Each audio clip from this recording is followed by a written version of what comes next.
En matière de jardinage et d'entretien d'espaces verts, les clients demandent souvent des interventions qui se voient, quitte à utiliser des produits très agressifs et à ne pas respecter les écosystèmes. Le jardinage biologique et éco-responsable exige donc souvent une pédagogie constante, sauf lorsque le client, comme ici l'aérodrome de Cannes-Mandelieu, sensible aux problèmes d'environnement, laisse carte blanche aux jardiniers pour intégrer d'anciens espaces de déblai. On va tout décompacter, ensuite on va passer un préparateur de sol qui va enfouir les déchets, qui va remettre les niveaux et on va enlever toutes les pierres, les cailloux, etc. Et pour que ce soit homogène, on va quand même semer une prairie. On va semer une prairie fleurie et toutes les graines qui sont là, elles vont aussi ressortir. Il n'y a pas d'arrosage, donc ça va être une prairie fleurie naturelle, rustique.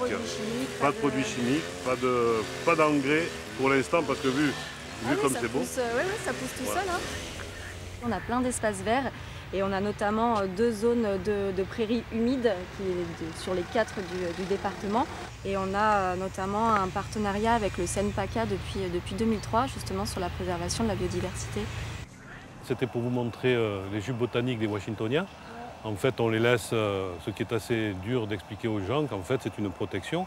Et puis ça aide l'arbre contre tous les vents, contre les embruns marins quand il y en a, contre le froid, contre la chaleur.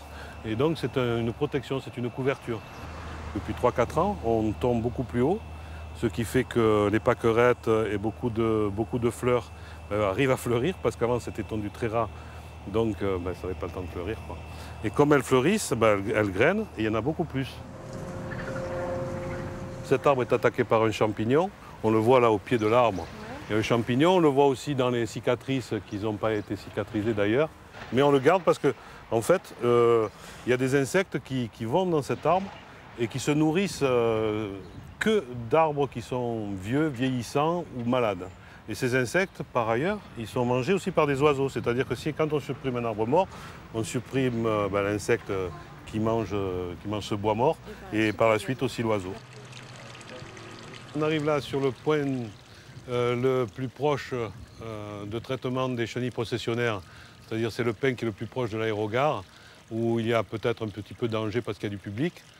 Donc nous avons préféré mettre des pièges pour attraper finalement, pour piéger les chenilles processionnaires qui descendent lors de leur descente, puisqu'on a été averti assez tard, les cocons étaient déjà finalement sur l'arbre. Donc le piège finalement ça consiste à mettre sur le pin une espèce d'entonnoir circulaire autour du tronc qui emmène les chenilles processionnaires dans un sac de terreau, vous le voyez, et ensuite elles s'enterrent comme si elles étaient en terre.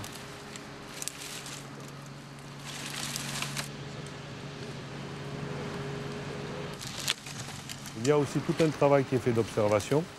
Par exemple, quand on lutte contre des parasites avec des auxiliaires, pour lâcher par exemple des larves de coccinelle, c'est évident qu'on doit observer régulièrement l'envahissement de l'envahisseur, c'est le cas de le dire. Donc en fait, il y a de l'observation à faire, alors que lorsqu'on fait du traitement chimique, finalement, on va beaucoup plus vite. On coupe simplement les premières palmes pour qu'un individu, une personne qui travaille puisse passer dessous, c'est tout. Donc ensuite on les broie, on prend les palmes, on les broie, on va faire un broyat et après on va déterminer un massif, ce qui permet finalement tout autour du palmier de reconstituer la terre, d'avoir une certaine humidité qui va recomposer la terre. Et en même temps, on n'aura pas besoin de passer le fil, il n'y aura pas de mauvaises herbes autour du palmier. Parce que souvent, quand on passe le fil ou qu'on arrive avec des engins, on risque de les abîmer. Donc en même temps, ça fait une protection de l'arbre. En recouvrant le sol de broyat, Jean-Pierre laisse la matière organique sur place, évite l'engrais et favorise l'apparition d'un humus qui, comme dans un sous-bois, évite les arrosages. Une attitude éco-responsable qu'il a également appliquée chez lui pour drainer le sol avec des aiguilles de pin. Beaucoup de graines qui tombent dans ce broyat et en fin de compte, comme l'humidité reste et que c'est vivant, ça germe.